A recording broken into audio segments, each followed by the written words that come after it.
New Relight opticals and computerised I clinic. हमारे यहाँ Sarojini hospital के आई स्पेशलिस्ट डॉक्टर अवेलेबल। अपनी आंखों का मुफ्त मुआयना करवाइए। जी हाँ, sun glasses 99 onward, any number glasses from 250।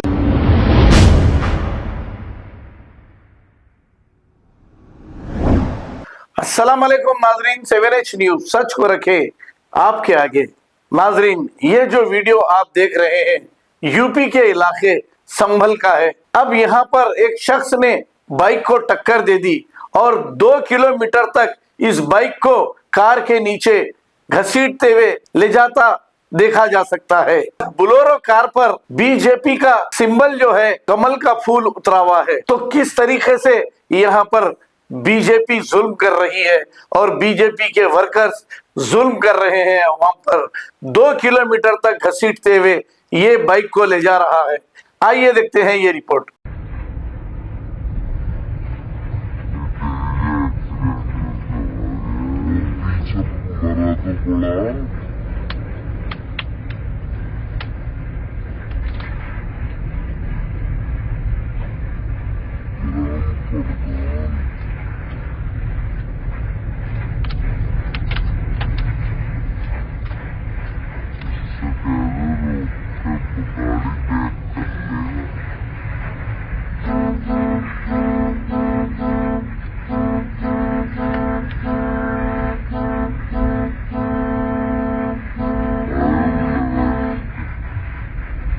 New Relight opticals and computerised I clinic. हमारे यहाँ सरोजनी हॉस्पिटल के आई स्पेशलिस्ट डॉक्टर अवेलेबल। अपनी आंखों का मुफ्त मुआयना करवाइए। जी हाँ, sun glasses 99 onward, any number glasses from 250 onward, contact lenses any colour ₹99 onward. जो हजरात 60 साल की उम्र से ज्यादा है, हज और उम्रा जाना चाहते हैं, उनके लिए बिल्कुल free number glasses, free home delivery और free eye checkup. New relight optical, Talab Katta, main road, opposite to Baba Bahauddin Dargah. Mobile 9848392127। खबर है शहर की, खबर है गाँव की, खबर है सारी दुनिया की। 7H न्यूज पसंद आए तो लाइक कीजिए, शेयर कीजिए और सब्सक्राइब करना ना भूलें। 7H news.